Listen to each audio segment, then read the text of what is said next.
eco.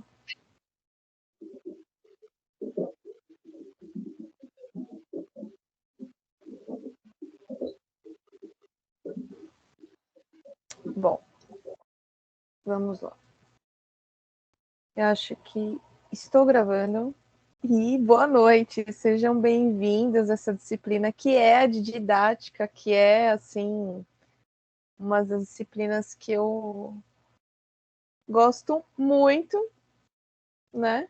Mas muito mesmo, porque ela traz uma realidade que é a nossa realidade de sala de aula, né? E aquilo que a gente vai vivenciar. E normalmente as discussões são sempre muito ricas, né? E eu tenho percebido que vocês têm interagido lá no fórum de discussão. A gente vai comentar um pouquinho do fórum também. Então, para mim é muito legal esses momentos que a gente tem de troca, de conversa. Importante a gente ter essa, né? Para quem não está na sala de aula, às vezes esse olhar sobre a sala de aula é de extrema importância. E às vezes você está no contexto escolar, mas você não está na sala de aula. E aí você não entende muito bem o porquê que acontecem algumas coisas. E essa disciplina ela traz uma base de informações, conteúdos, que elas é a base da nossa carreira docente, né? Para quem pretende lecionar. Tem pessoas que, eu só estou aqui porque eu quero passar tempo. Ok, também. Mas é bem legal porque traz todo esse panorama maior aí. Bom, tô com boa noite, para quem não falei boa noite ainda. Estou compartilhando a minha tela com vocês aí, né, que são os meus slides. Então, lembrando que a estrutura dessa disciplina ela é semestral, né? E ela tem a primeira parte, que é a AO1, que tem 4 atividades, e cada atividade tem um valor máximo de 1 ponto. No total, no máximo, 4 pontos, né? E tem a segunda parte, que é a AO2, que é a avaliação final da disciplina, que tem a nota máxima de 6 pontos. Então, somando as duas, dá o total de 10 pontos, tá? Algumas pessoas me perguntaram o seguinte, professora, nesse semestre, que a maioria de vocês são segundo semestre, né?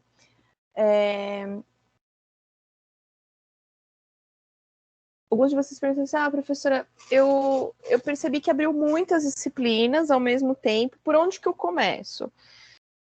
Pelo começo, isso é um bom motivo, né? Mas eu sempre comento o seguinte, que tem que ter uma organização, né, nesse período, porque no primeiro semestre vocês passam de disciplinas que elas são mensais, né? Todo mês tem uma disciplina, para um momento que é no segundo semestre de curso, que vocês têm essa quantidade de disciplinas que são blocadas, né? E é durante o semestre. Mãe, eu tô com o negócio da aula ligado.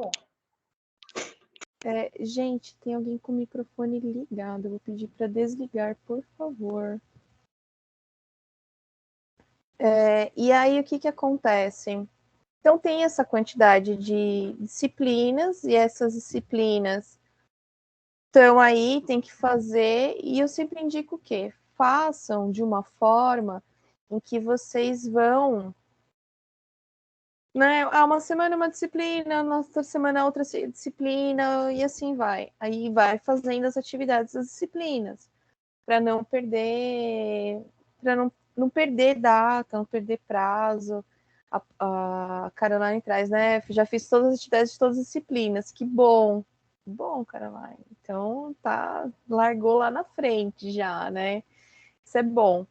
Então, legal ter essa organização, esse olhar, né? Fiz isso uma semana em cada disciplina, é bem isso. E aí você vai construindo, né? Isso é bem legal. E aí você já vai vendo quais são as suas dúvidas, né? O que o material atendeu, o que não atendeu, aonde você precisa pesquisar mais, ou o que você precisa pesquisar mais, né?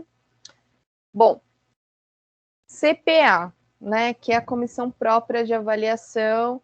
Então, é aquele mantra, todo semestre a gente faz um mantra para todos os alunos, assim, preencham a CPA, preencham. Quem é da minha época tinha uma propaganda do compre batom. Não precisa, né? fazer aquela propaganda de é da minha época, porque isso vai considerar que você já tem, no mínimo, algumas décadas. Então, o que acontece? Tinha aquela propaganda do compre batom. O mantra do nosso semestre é faça CPA, faça CPA, faça CPA. Né? O que é a CPA? Né? A CPA é o que avalia professor, coordenador, instituição, e essa avaliação ela serve para melhorias, né? Ou também para elogios. Nossa, eu quero elogiar os professores, a coordenação, a instituição. Também pode ser. Mas é importante que vocês façam, né? Para que a gente possa ter uma devolutiva do nosso trabalho, o trabalho que ele é construído. Bom, vou falar um pouquinho do nosso plano de ensino. Nessa disciplina de didática, né, é uma disciplina que todo mundo me vê. Então, o pessoal de história, o pessoal de letras, pedagogia e matemática. Então, todo mundo está aqui misturado e assim, né? E todo mundo vai ter esse primeiro contato aí, né, com didática comigo. A disciplina, ela aborda a trajetória histórica da didática e suas relações com as concepções de conhecimento, educação, sociedade. Estuda a função social do ensino, as relações entre epistemologia, ciência cotidiana e a organização da ação pedagógica a partir dos temas transversais do trabalho inter e transdisciplinar. Analisa os processos de ensinar e aprender e diferentes formas de organizar a ação educativa. Gente, essa disciplina, ela é essencial para a carreira docente. Essencial. Então, assim, todos os materiais, estudem o máximo que vocês puderem, tirem as dúvidas ao máximo do que vocês puderem. Por quê? Porque quando a gente tem o nosso olhar como aluno, ele é diferente do nosso olhar enquanto professor. E quando eu preciso, né, quando eu devo estar, eu preciso estar dentro do contexto escolar, eu preciso ter essa visão de professor. E é essa base dessa disciplina que vai trazer essas relações, esses momentos, essas reflexões. Então, normalmente é uma disciplina muito rica, né? Vocês perguntam muitas coisas, vocês tiram muitas dúvidas, e isso é muito legal porque abre também outras margens de discussão.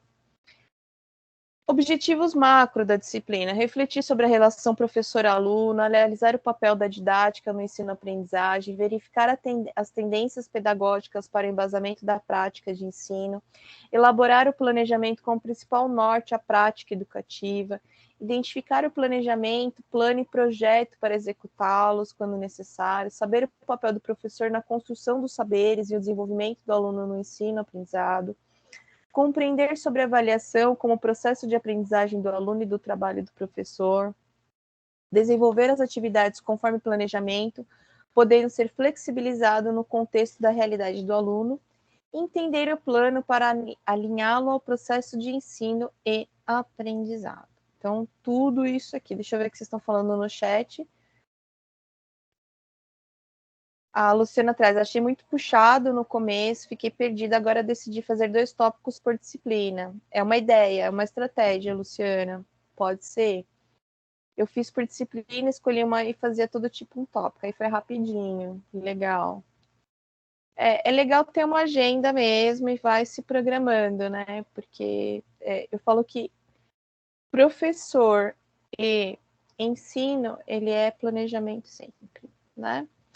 Bom, vamos falar um pouquinho do nosso material complementar.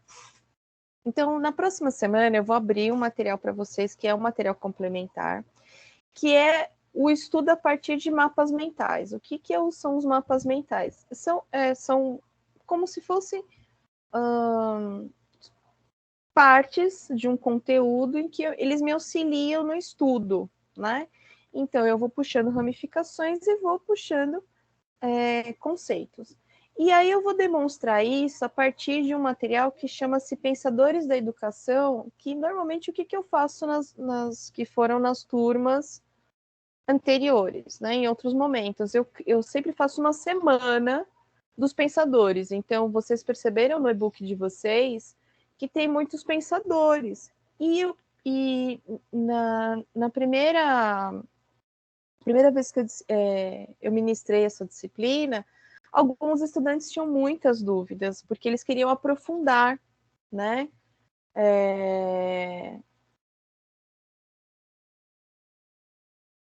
Ixi, gente, já falou, vocês já falaram um montão aqui, né? Eu já me perdi de novo. Olha lá, professor é assim.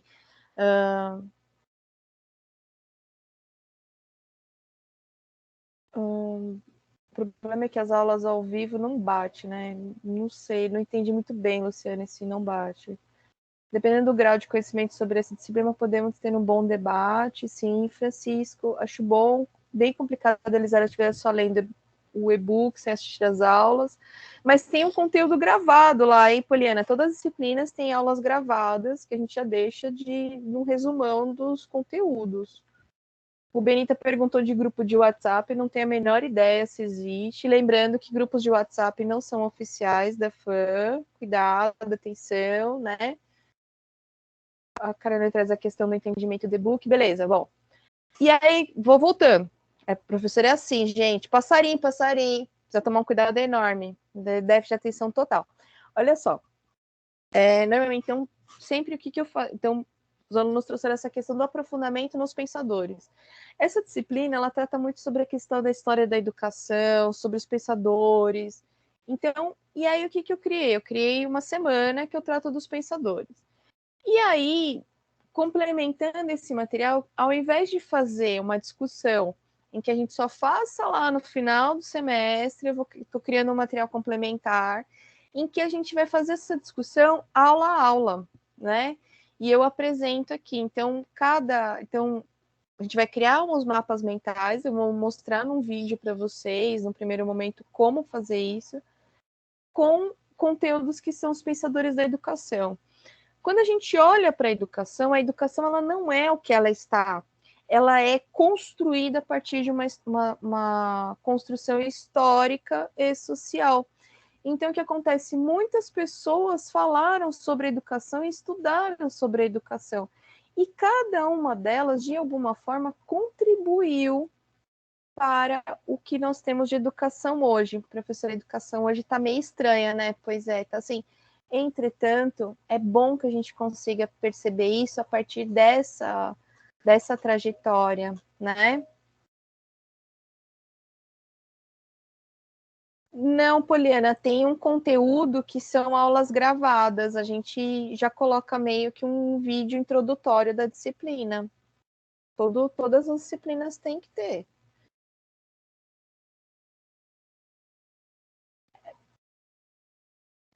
A aula ao vivo não é uma síntese da disciplina, pode ser também, mas normalmente ela tem o poder de ter uma margem da interação e de outras trocas.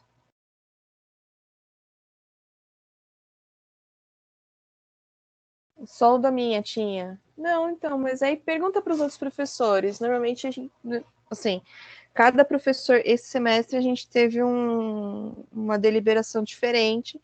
Entretanto, a maioria de nós tem deixado algum material lá, né? Então, tem aulas gravadas.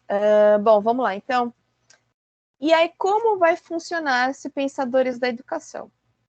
Então, nas nossas aulas ao vivo, além do nosso conteúdo, que já é bastante coisa, a gente vai discutir os pensadores da educação. E para tal, tem 3 vídeos. Então, é um instituto que chama Instituto Claro Educação, que tem lá uma série, né, de pequenos vídeos, pequenos entre aspas, né, mas uma quantidade de vídeos, que tem somente dos pensadores. Então, eu distribuí ali por datas. Então, a gente já tem data da nossa aula ao vivo, e aí também eu vou disponibilizar isso na plataforma.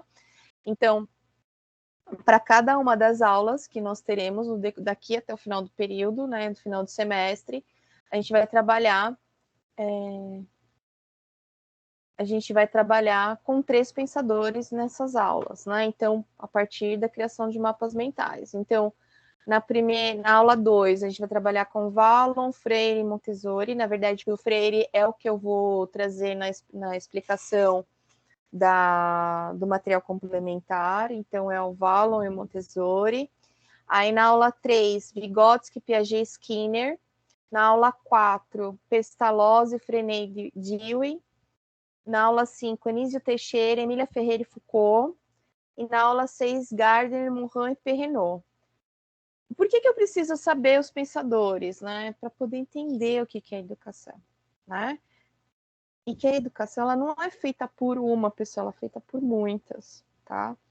Então, para cada pensador, o estudante poderá participar no encontro ao vivo. Então, eu vou abrir um fórum em que vocês podem postar lá o mapa mental de vocês, que vocês criaram, etc.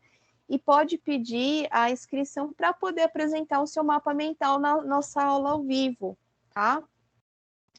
Então, o estudante pode participar do encontro ao vivo, trazendo seus apontamentos e apresentando um mapa mental com as ideias sucintas sobre o pensador e conforme o modelo, né, o modelo e como fazer será disponibilizado na disciplina e material complementar. Então, a criação do mapa mental e a apresentação, ela vale atividade acadêmica complementar. Então, o estudante que tiver interesse, eu quero, né? Professora, olha, tô aqui, entrou no fórum, professora, estou me inscrevendo para poder apresentar na aula tal o meu material.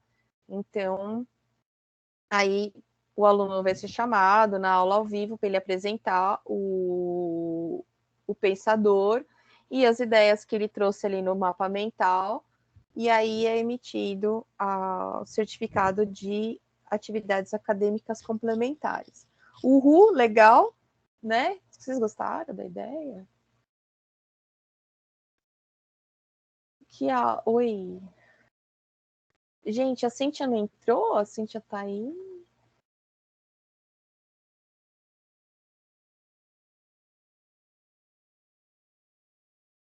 Como assim? Eu vou me atrasar bastante? Não entendi. Gente, eu me perdi na discussão de vocês. Legal?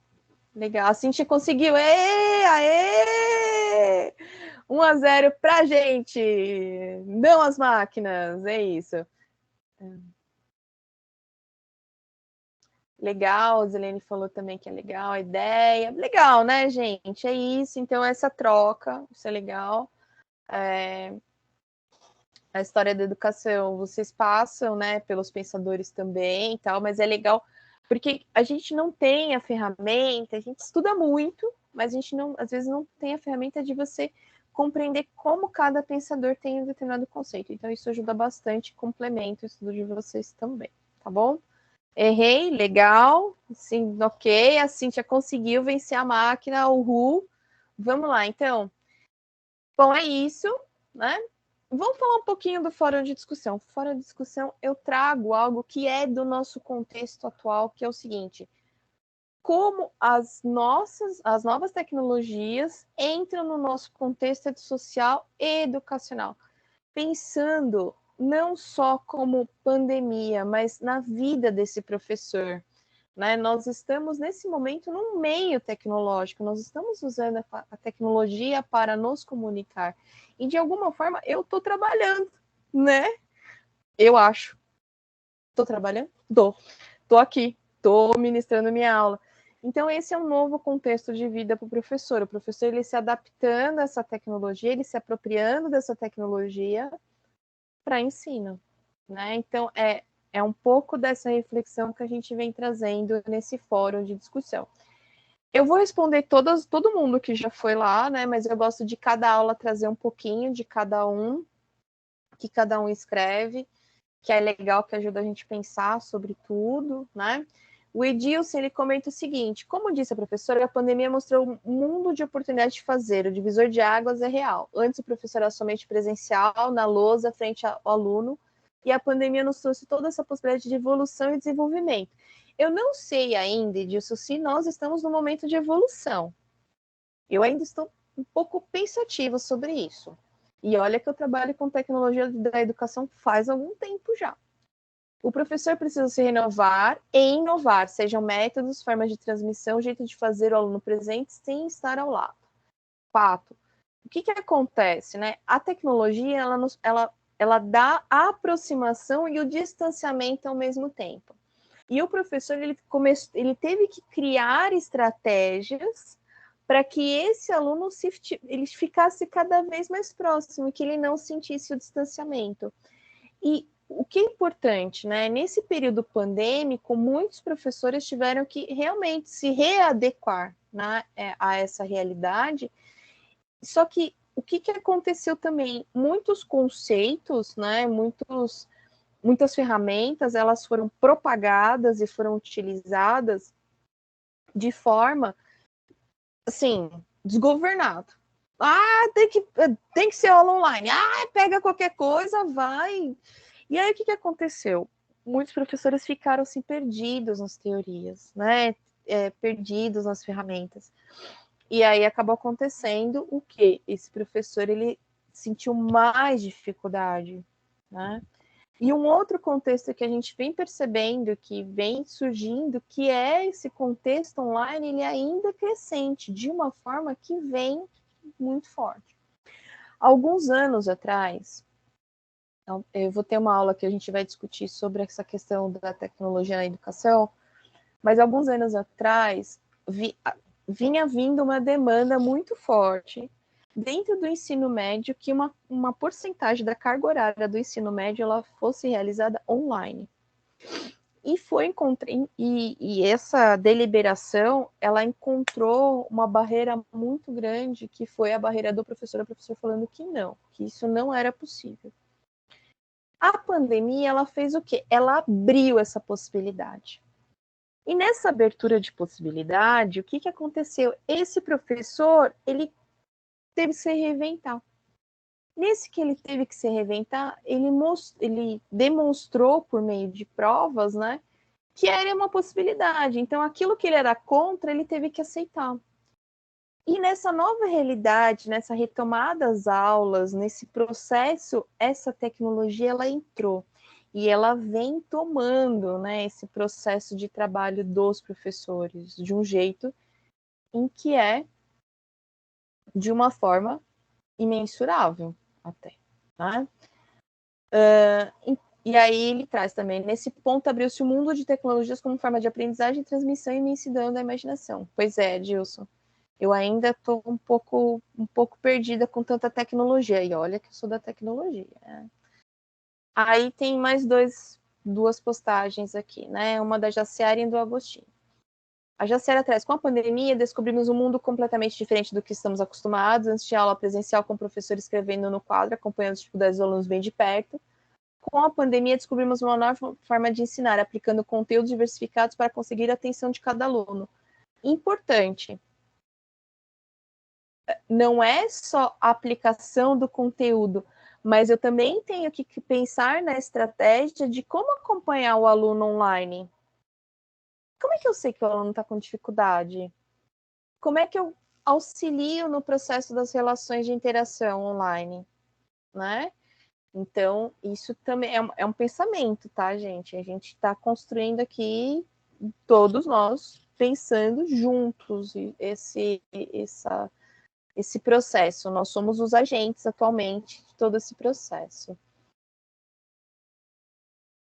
O Francisco traz, né? Essa é questão de adaptação, professora. Pois é, Francisco. Mas como é que eu faço uma adaptação em que eu tenho adaptação, mas eu também não tenho distanciamento? Porque uma coisa eu não posso negar, tá? Que a tecnologia, ao mesmo tempo que ela aproxima, ela também nos afasta. Como assim, professora? Quem me perguntou? Francisco É o perguntou. Francisco. Desculpa. Então veja só. Você consegue falar com... Você está numa cidade, você consegue falar com uma pessoa muito distante via WhatsApp, via vídeo, como se ela estivesse próxima, correto? Isso. Correto. Entretanto, a tecnologia ela também tem objetos de lazer. E, de alguma forma, o conteúdo que é ministrado por aquele professor, ela entra numa esfera de secundária. Então, o conteúdo acaba trazendo um distanciamento do estudante. E eu vou te dar um exemplo prático, tá? Que eu vi. Eu vivenciei isso. Eu tenho 2 filhos, os meus filhos, a minha menina faz zootecnia na Unesp de Ilha Solteira, E o meu menino faz engenharia elétrica na Unesp de Ilha Solteira. Eles ficaram todo esse período pandêmico com aulas online. Eu vi eles dormindo durante as aulas. Conectava, dava o horário da aula, eles entravam na aula dormindo. Numa outra sequência, fazendo uma outra coisa, assistindo, vendo, jogando. Meu menino faz direto isso, tá rolando a aula, ele ouvindo a aula e ele jogando. Que não é mais um menino, né? É um rapaz. Então perceba, a tecnologia, ela nos aproxima, mas ela também nos distancia. Principalmente quando é relacionado à educação. Professora, mas aí já fica, desculpa, mas aí já Pois não. fica mais em relação ao critério do estudante, né? Porque eu sei que ele não está sendo supervisionado pelo professor devido a questões geográficas. Ele está na sua casa e a professora está do outro lado do estado ou algo do tipo. Certo. Então, eu, particularmente, eu tenho uma responsabilidade. Quando eu entro no meio acadêmico para poder aprender, para poder ter uma formação, eu tenho que fazer a minha parte. Procrastinação, realmente, infelizmente, é uma das coisas que mais prejudica aqueles que têm esse ensino à distância. Mas, infelizmente, isso vai ser de indivíduo para indivíduo, professora. O que a senhora está falando também já cheguei a presenciar na casa de um amigo meu que estava tendo uma aula, o cara estava jogando Free Fire. É isso. Aí eu olhei assim e digo assim, cara, é assim que tu tá aprendendo? Ele assim, mas é porque o professor fala demais. Mas ele tá falando algo importante para enriquecer o seu conhecimento e seu aprendizado. Então, mas aí o que acontece, né, Francisco? E aí eu acho que é uma reflexão, tá? A gente precisa pensar nesse novo contexto educacional que ele não passou, ele vai durar por muito tempo e muitas disciplinas elas vão se tornar online, porque já havia uma deliberação, né, de 2000 e, se eu não me engano, ela é de 2019, 2018 ou 2019, havia uma deliberação que 20% da carga horária de ensino médio ela seria online. Disciplinas como sociologia, disciplinas como história, geografia, da área de humanas. Pois e a maioria, professor, eu acho que é aí, teórico, não? E aí, então, mas será que história ela é cunho teórico só? Uhum. Eu acho que a das gente precisa. pesquisas, né? Eu acho Museu, que algo do tipo, todas, mas... todas, todas as áreas, veja, Francisco, todas as áreas, elas são teóricas. Todas as áreas. Língua portuguesa, matemática, história, todas as áreas. Todos os conteúdos que vocês têm aqui são teóricos. E aí você trouxe algo bem importante. Isso é da responsabilidade do estudante. Entretanto, contudo, esse estudante não é um estudante somente do ensino superior. A gente está vendo uma defasagem, né, de estudo. A gente já sentia isso antes da pandemia, que havia uma defasagem na educação básica, e estudos comprovam que esses 2 últimos anos de pandemia é um atraso educacional de 5 anos. Então, a gente precisa, né, e aqui eu trago uma reflexão, o pensar como essa tecnologia e de que forma ela precisa ser trabalhada para que não ocorra o distanciamento, mas sim a aproximação. Pode falar, Vanusa, você levantou a mão. Ou não? Foi só foi um ato falho. Então, só essa questão. Então, o aprendizado ele é individual, entretanto, nós vivemos no coletivo. Simples. Então, aquela mesma pessoa que ela pode não ter aprendido nada, ela vai ser seu colega de trabalho em alguma situação, ou pode estar em alguma outra situação junto com você. E como é que vai ser isso? Né? Então, será que a gente adota, né, esse pensamento em que que é darwinismo, né, que é o mais forte vai sobreviver ou não, né? E aí e pensar nisso mesmo, como essa tecnologia ela está implicada nessas relações e como é que eu vou utilizar isso de uma forma em que eu não seja um projetor de conteúdo. Como a gente falou aqui, né? O e-book ele ensina, mas algumas pessoas trouxeram, mas nossa, eu sinto falta das aulas ao vivo. E eu sinto falta daquele conteúdo mais próximo. Então, como é que a gente vai trabalhar dentro desse contexto? É uma divagação, é um pensar. Um pensar para mim, mas para todos vocês que também estão dentro da área ou estarão dentro da área, de alguma forma, né? A Daniela trouxe, isso também envolve os problemas sociais que enfrentamos no país, pois com a pandemia, diversas crianças ficaram sem aprender por não ter acesso a recursos tecnológicos e repetiram um ano. Pior, né, Daniela? Porque, na verdade, a gente enfrentou uma dificuldade de recurso tecnológico e internet de qualidade, né?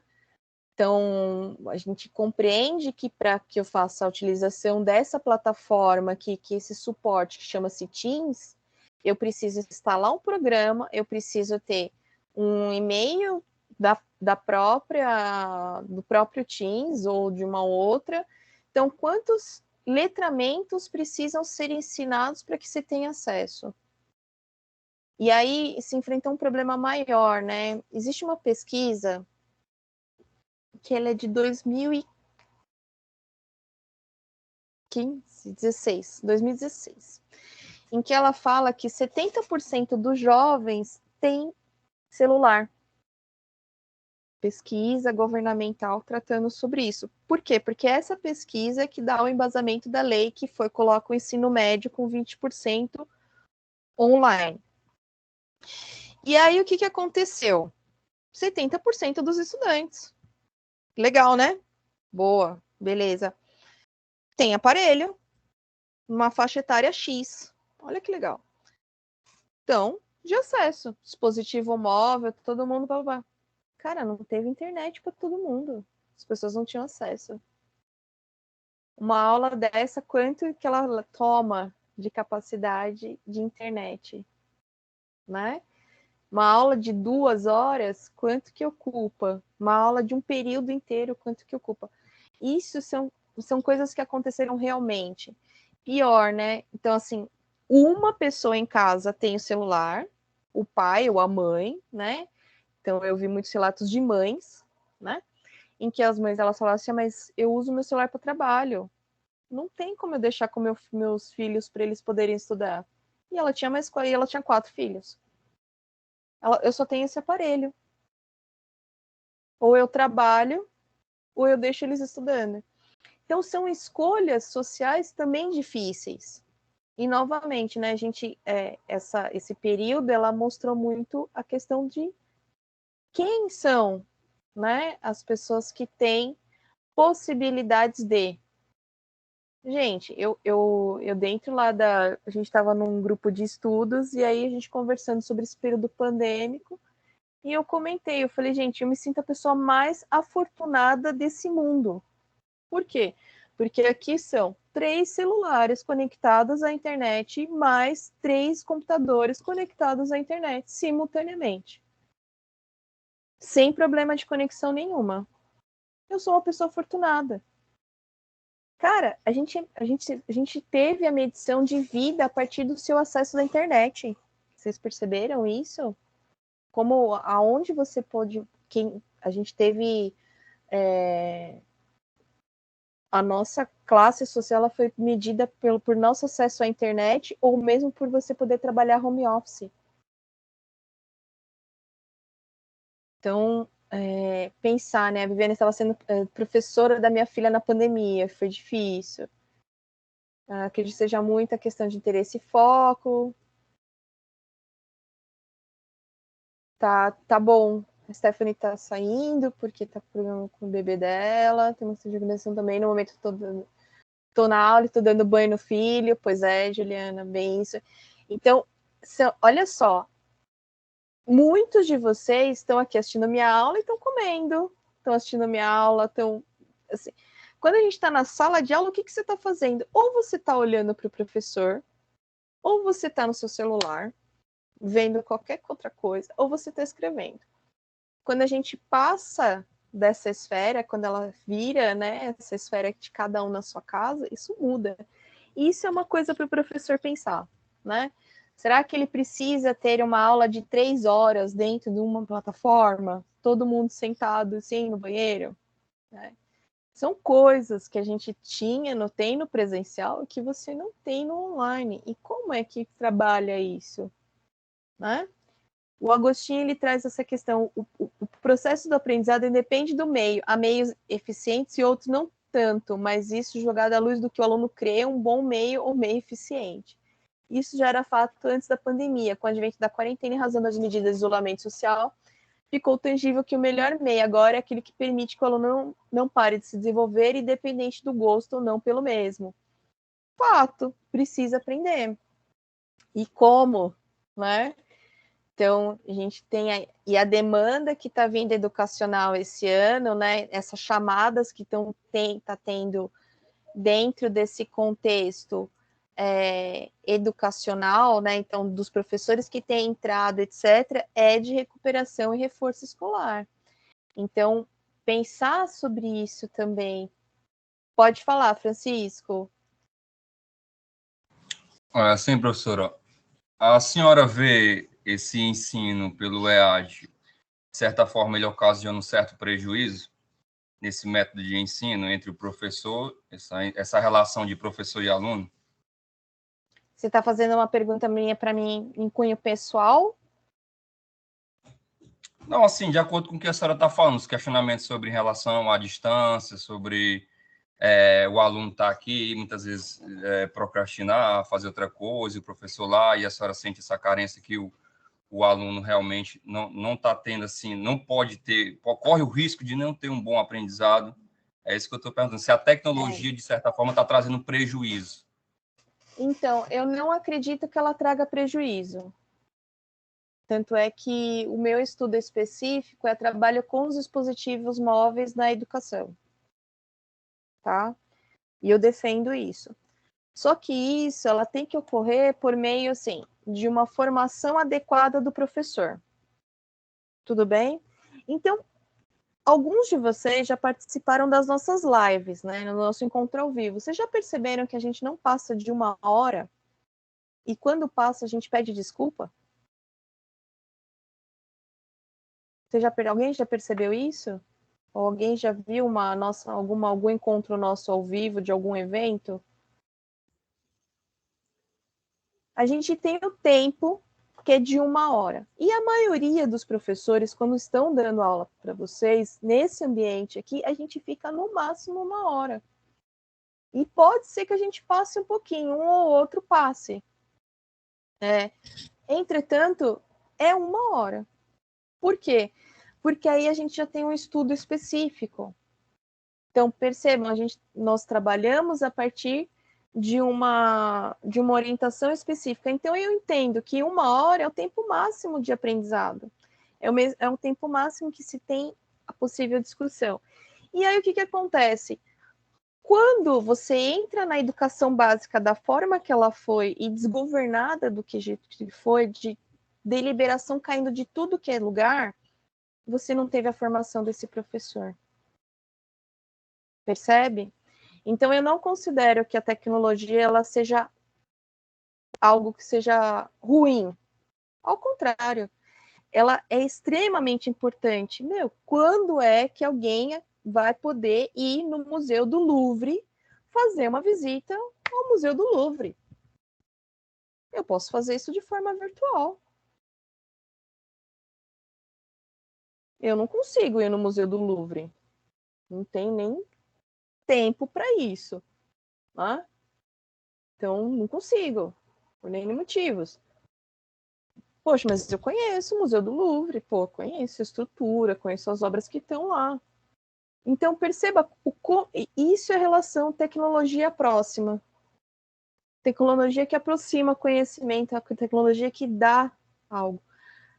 Agora, como foi e como tem sido trabalhado a formação de professores dentro dos contextos educacionais, nesse período pandêmico, em que o professor é o se vira, isso é algo que eu vou questionar. Isso eu vou contra. Isso com certeza eu vou contra. Por quê? Porque em nenhum momento se pensou que esse professor precisa de formação. Esse professor ele precisa de tempo para ir no banheiro. Esse professor precisa de tempo para tomar água. Quantos colegas vocês viram aí que ele foi engaixando aula após aula? E é engraçado, né?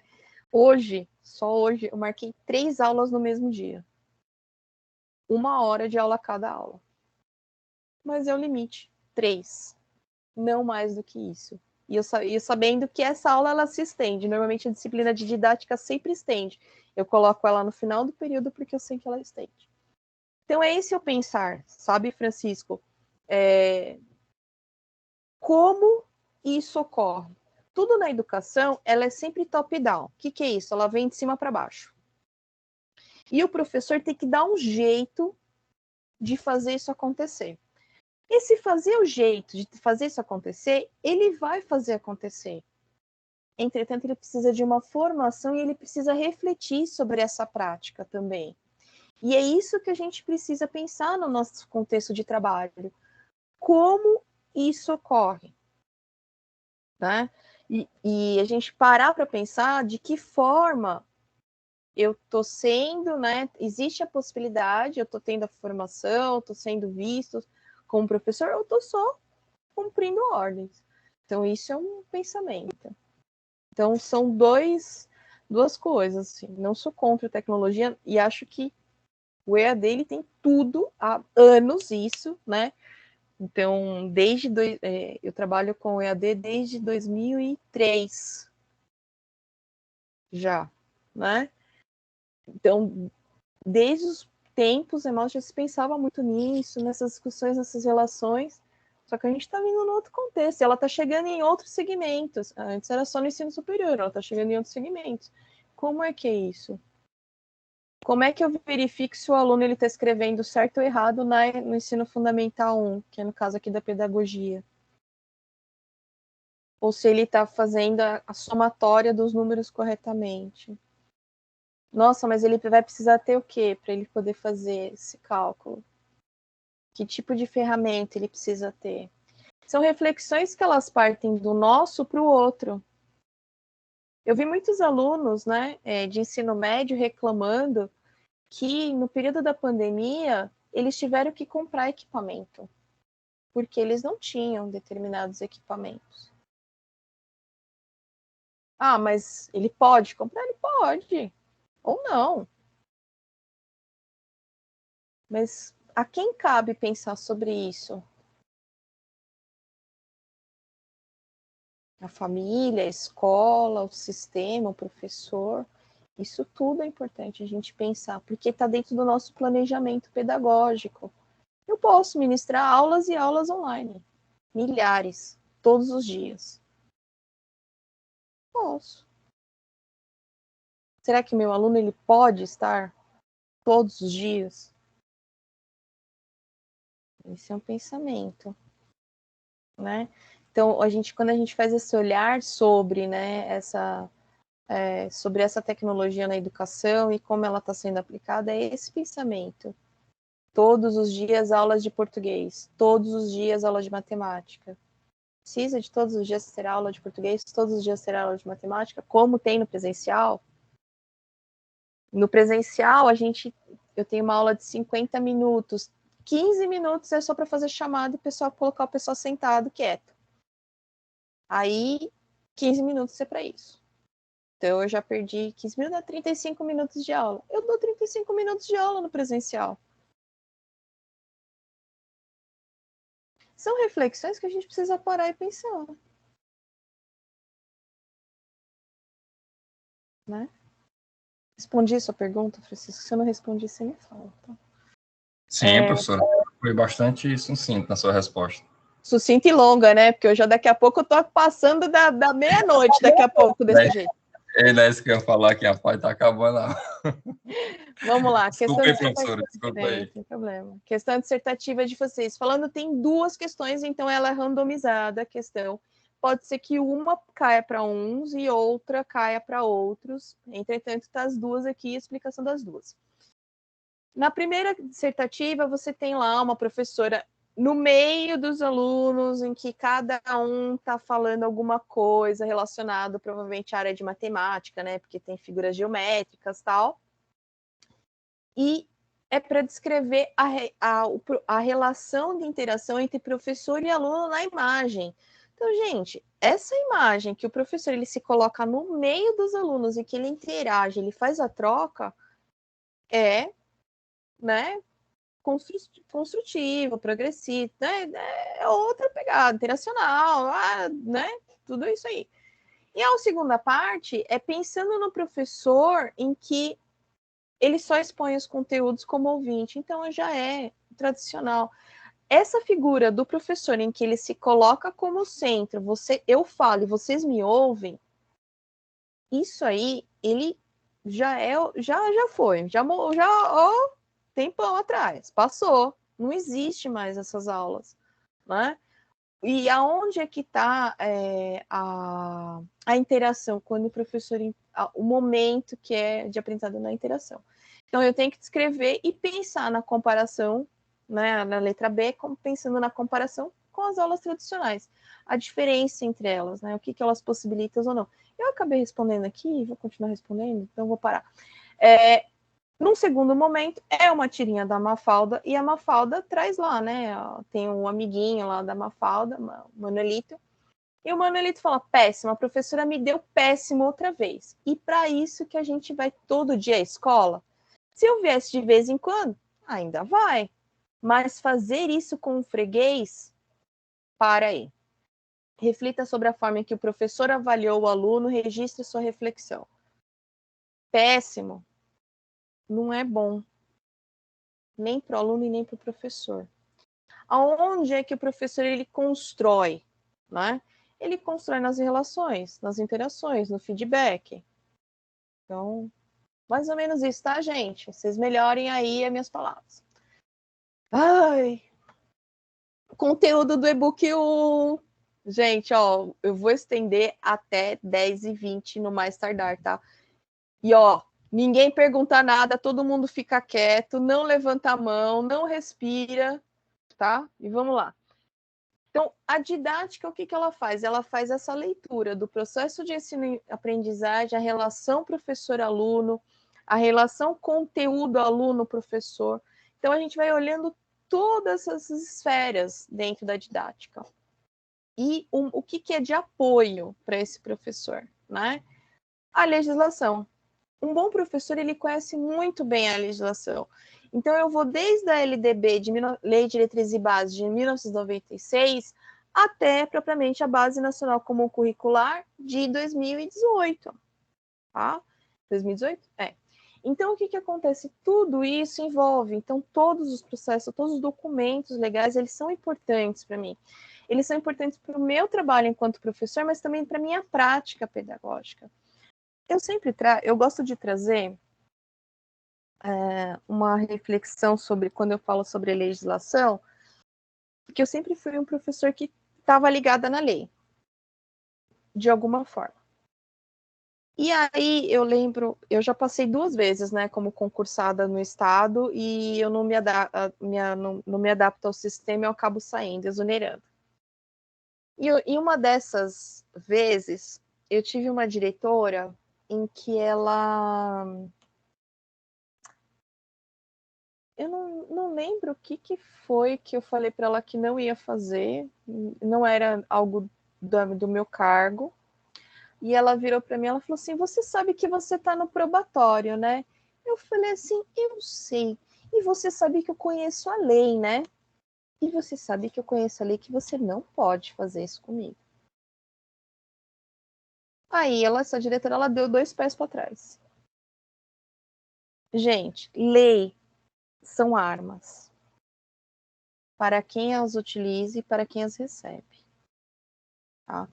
Então, o professor é essencial que ele conheça a legislação da sua categoria, para que ele se coloque também como profissional, e não como alguém que está apenas executando algo, né? 7,5 não, né, Rosilene? 0,75.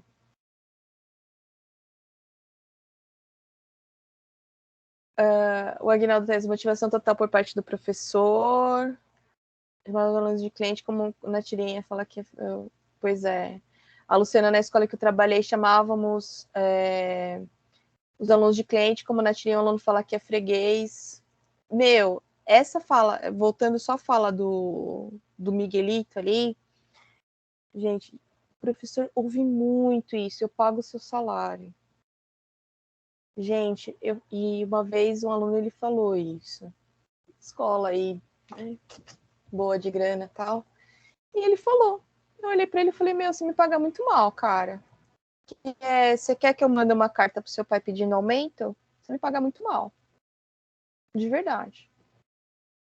Aí o menino ficou olhando e eu falei assim, meu, você sabe quanto você me paga? De verdade? Aí eu saquei o olerite para ele, assim, eu falei assim, faz a conta aí. Vou deixar você fazer a conta, já que você tá legal de matemática, não tá tão legal de português. Aí o aluno ficou olhando, assim, né, tipo, como assim? Faz a conta aí, eu dou tantas aulas, eu recebo esse salário aqui, multiplica pela quantidade de 30, quanto que eu ganho por dia de trabalho? Aí o menino ficou meio assim, eu falei, então faz o seguinte, ó, vou estar aqui. Só tirei algumas contas, né? Aí eu tirei, assim, falei, ó, tá aqui minha luz, minha água, meu não sei o que, bababá, faz as contas aí. Nossa, professora, choque. Choque. É isso. É o aluno que é freguês. E às vezes a gente tem que colocar um pouquinho de, freio aí. Respeito é bom. Cara, a Fundação Casa me ensinou muito isso, gente. Respeito é bom e todo mundo gosta. Quer ter respeito? Saiba respeitar o outro. E só sabendo a legislação é que a gente tem noção dessas situações. Alguns autores da área da educação que está nesse primeiro material. Levi Vygotsky, Jean Piaget e Paulo Freire. A gente vai acabar tratando sobre eles mais especificamente nas próximas aulas. Fala um pouquinho sobre os tipos de avaliação, né? A questão da avaliação continuada, avaliação externa, interna, a gente vai ter essa questão. Tratamos sobre os 4 pilares da educação também, dentro do nosso material a gente vai acabar falando sobre isso, e falamos também um pouquinho sobre o tipo de currículo. E algumas metodologias que eu acho que é bem legal a gente falar, e para fechar esse primeiro momento. Então, a tradicional, gente, sempre a esfera educacional, escola, é vista o quê?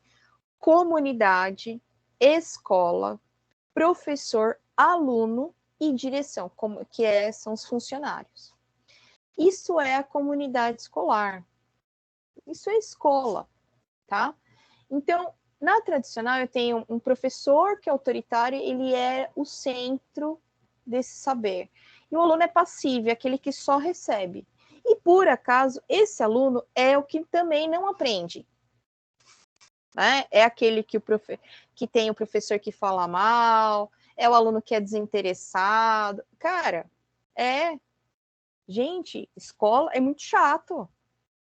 Vocês já perceberam quantas escolas não têm grades na janela?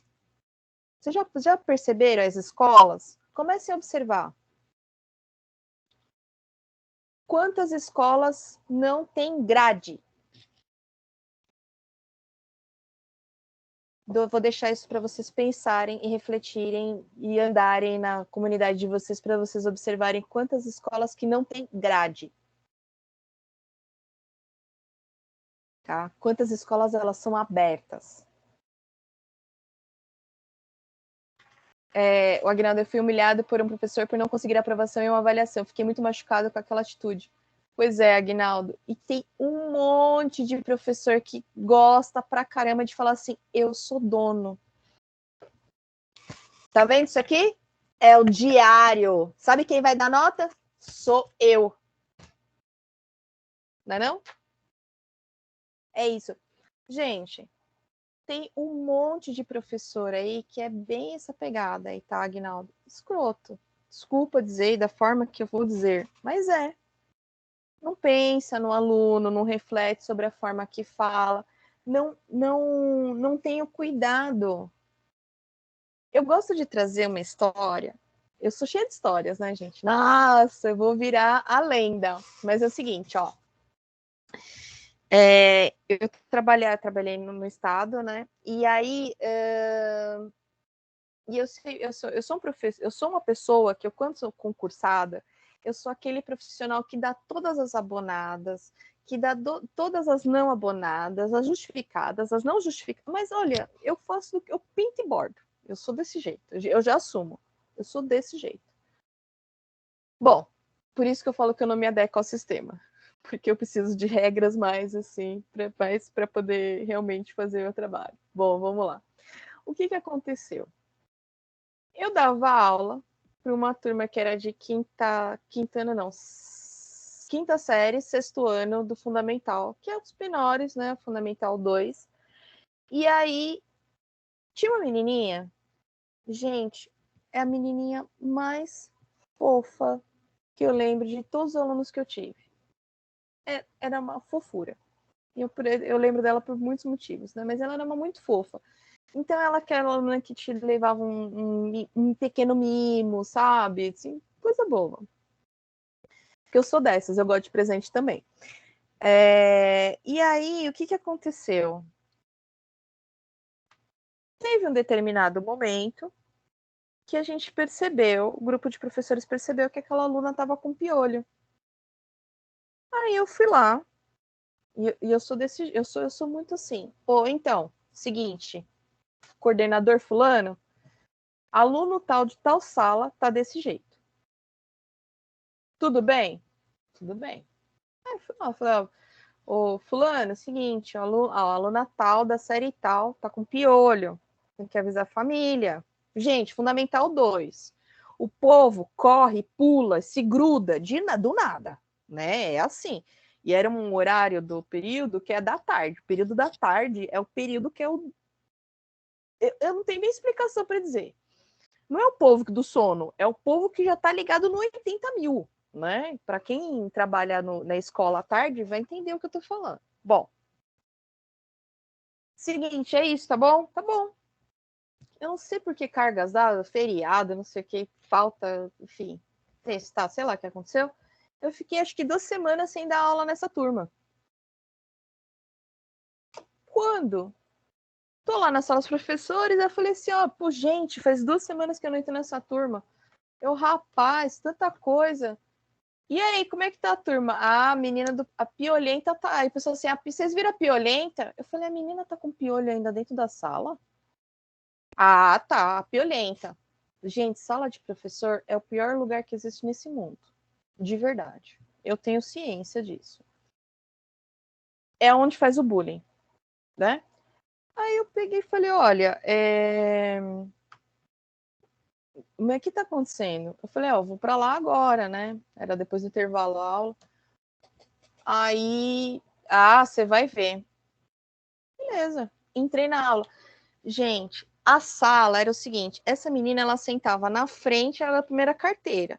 Ela foi para o meio da sala e abriram como se fosse uma cratera no meio, só a carteira dela no meio, a turma toda afastada. O cabelo da menina estava dessa altura, assim, sabe? O negócio que você já não via mais o cabelo. O cabelo, ela já tinha coçado tanto cabelo, já estava até pulando o cabelo. Aí eu falei, nossa, gente. E eu não tenho muito cuidado com as coisas que eu falo às vezes. Aí eu, nossa, gente, como é que aconteceu nessa sala que tá diferente? Aí os alunos olharam assim, eu falei, bom, vamos lá então. Vamos lá, livro tá, pá, pega, não sei o que, beleza. E eu tenho o hábito de andar na sala. E aí eu fui andar na sala. Quando eu passo pela carteira da menina, gente, a cratera da sala era o tamanho da cratera que estava na cabeça da menina. Tinha uma ferida enorme no meio do cucuruto aqui da menina. Aquilo eu comecei a passar mal. Eu saí da sala, mas eu parecia um rojão. E assim, então tinha a escola era dividida em 3 níveis, né? Tinha os infernos, que era o povo lá do subsolo, tinha a parte do térreo e a parte do primeiro. Então eu estava na parte do primeiro. E a escola tinha um negócio no meio, assim, que você via no meio, né? Eu grudei na grade, assim, que tinha coisas assim, e comecei a chamar o coordenador, fulano, fulano, fulano. Aí ele falou, fala, professora, sobe aqui imediatamente. Aí ele subiu. No que ele subiu, dá uma andada na sala e vai ver a cabeça daquela menina. Aí ele andou na sala e eu falei assim, incompetência da escola de permitir que essa criança seja na escola dessa forma. Se vocês não tomarem jeito, eu vou acionar a polícia, porque é de responsabilidade da escola a integridade física da criança. Não, professor, imediatamente. Gente, eu sou um doce de pessoa, juro para vocês. Eu não sou de brigar, não tenho problema com nada nesse mundo, sou um doce. Mas não me mexe com quem tá quieto. Aí,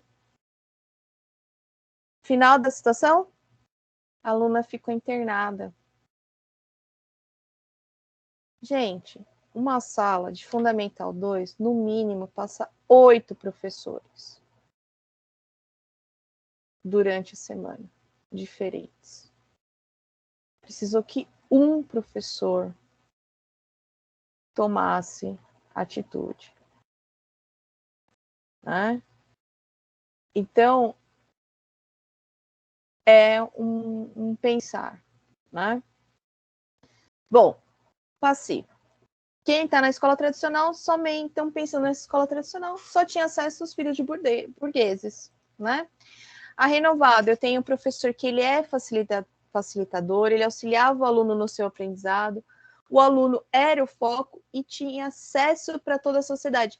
Isso, então, começa a partir do momento em que se fala de educação para todos. Educação para aqueles que podem e aqueles que não podem, né? Alguns momentos históricos são marcados em relação a isso, né? Então, é importante a gente observar essa questão. A tecnicista é aquela que dá hoje os nossos cursos técnicos, né? Que é a escola que prepara o aluno para o mercado de trabalho, o aluno preparado para o mercado de trabalho e quem tinha acesso num primeiro momento, os filhos de burgueses.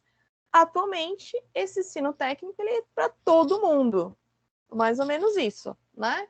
Tem ali para todos.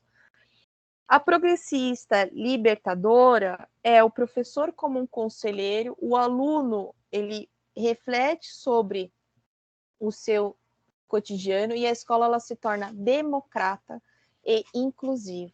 Né? Então, começa a pensar na democracia e na inclusão. A progressista libertária, então você tem um professor que atua junto com os alunos, o aluno ele tem a espontaneidade, ele consegue se expressar, ele consegue trabalhar, e a escola ela trabalha para uma superação da desigualdade. Então, não é aquele que tem mais ou aquele que tem menos. Todo mundo tem alguma forma de pensar sobre isso. E a crítica? A crítica é aquela que todos nós deveríamos estar, né? Que é o quê? Um professor mediador. O aluno, ele aprende de acordo com o seu cotidiano e com a disponibilidade dos conteúdos tratados e ela é garantida a toda a sociedade. Mas tudo bem, né, gente? Todo mundo tem acesso a uma educação igual e de forma igualitária, equânime, de qualquer forma, em todas as escolas, né? Tanto pública quanto privada é a mesma forma de aprendizagem. Todo mundo concorda comigo? O aprendizado é igual para todos? Eu paro, viu, Francisco? Porque eu sou uma pessoa que gosta de contar causos. E aí, gente, educação igual para todo mundo? Sim, não, talvez.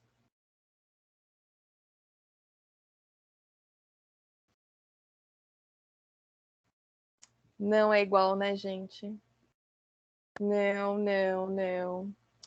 Não é. Puxa vida. Por que será, né? Por que será que a educação ela não é igual para todos?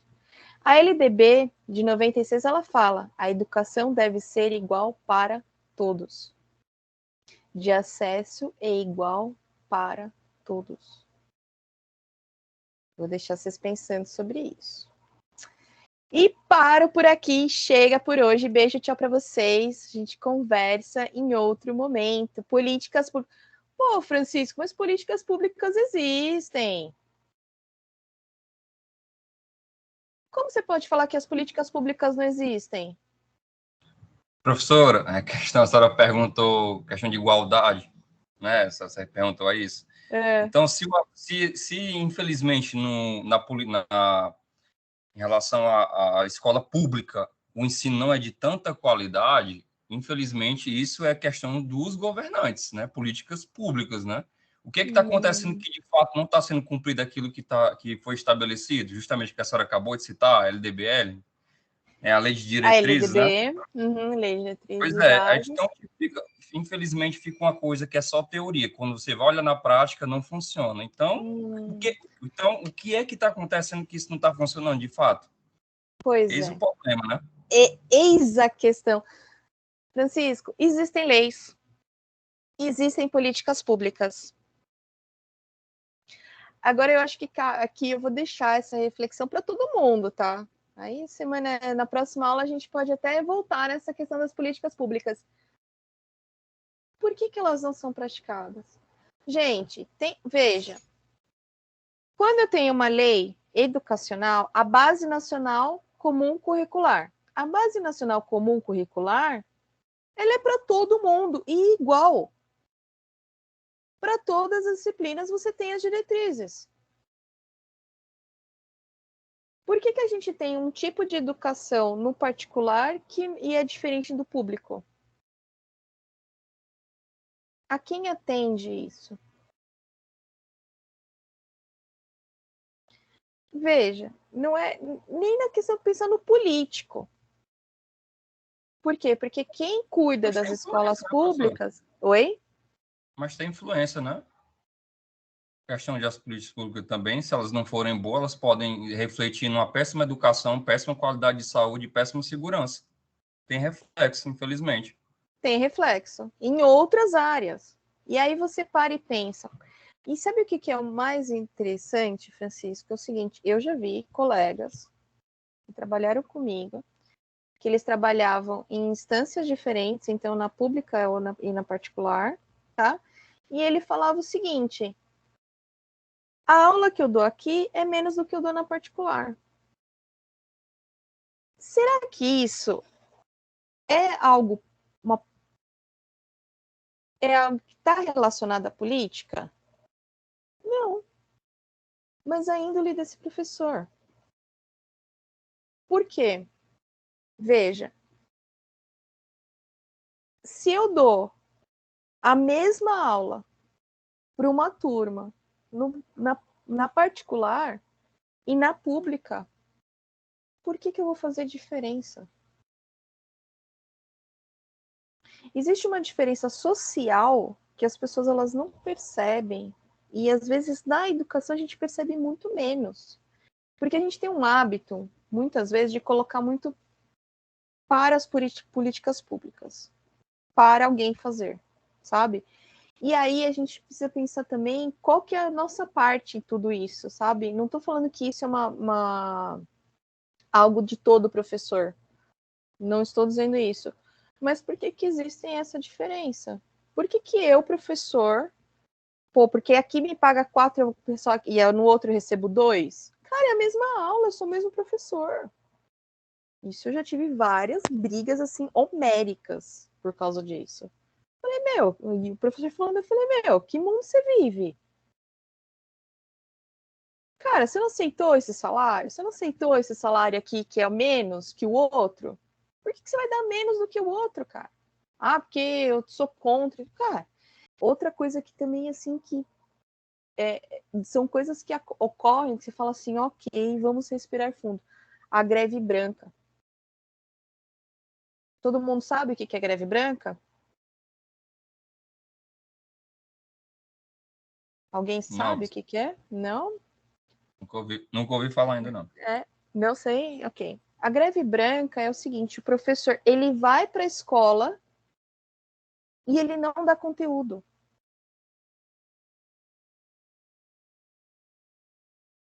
Isso é a greve branca. Tudo bem? E eu falei, gente, se eu for para vir na escola para eu não dar conteúdo, eu vou ficar na minha casa. Aí eu faço uma greve, né? Aí é greve. Professora, mas a senhora acha que no sistema privado ele não exige mais do professor do que o público em relação, muitas vezes, um professor do sistema público passa no concurso, já está com a garantia, estabilidade financeira e, tipo, não está nem aí. Já no sistema privado, existe uma meta para os professores alcançar em relação aos alunos a ter uma eficiência, ter um ensino de bastante eficiência e que os resultados venham a ser vistos dos alunos. Então, tipo, é uma pressão que eu acredito que Você possa sabe, existir isso, entendeu? bom apontamento, Francisco. E você sabe que não existe mais concurso público na educação, né? Uhum. Todos os cargos agora são CLT. E muitos têm passado por processo de privatização. Porque, assim, professora, bem rapidinho, 10 Aí, segundos. 10 Somos segundos, ó, a gente já passou, a gente está Conta no, aí, no 9. final. Não, é porque eu digo isso, porque eu tinha uma professora que ela chegava e falava assim, ó, vocês vão pegar o livro da página 1 até a página 3, copiem e pronto. A aula se resumia somente isso, terminava, eu não aprendi nada, Fui saí de lá embora. voando, enfim, tá entendendo só um exemplo. Pronto, pode continuar. Sim. Mas olha só, Francisco, aí é algo mais. Não é que esse professor ele é concursado ou não que vai fazer a diferença. É muito do compromisso. É muito do compromisso. Não tem outra palavra para dar, tá? Isso tem N situações que demonstram. Então, é porque ele tem o cargo garantido, ele não pode ser mandado embora. Pode, meu. Se ele passar por um processo administrativo, ele pode ser afastado. Pode. Só que dá muito trabalho na esfera É pública. isso que eu ia falar, dá muito Dá muito trabalho, professor. trabalho. Nunca E as vi isso. pessoas preferem não ter trabalho.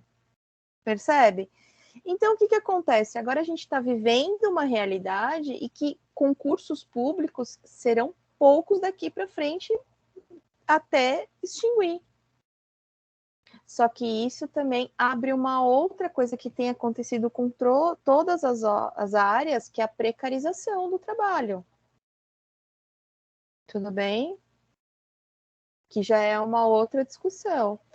Então, o que acontece? É muito de como eu vejo.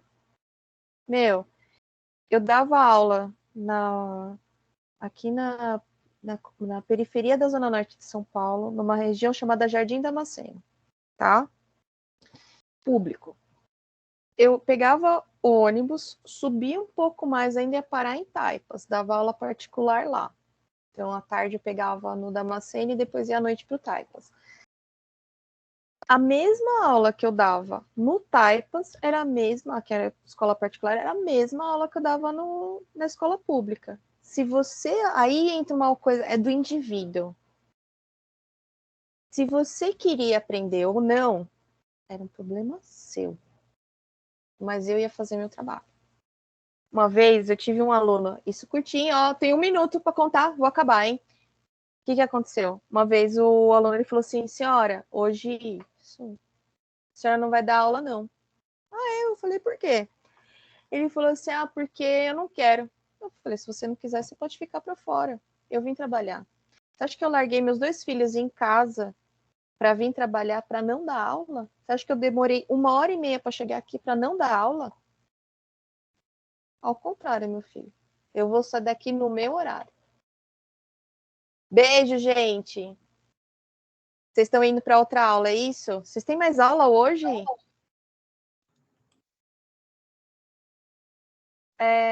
Bom, e é isso. Então, é um compromisso. Gente, termino por aqui. Gratidão, a gente se vê. Obrigada e até mais. Tchau, Tchau, professora. Boa noite. gente. Tudo de bom. Educação inclusiva com a professora Ana Bernardino. Beijo, tchau pra vocês.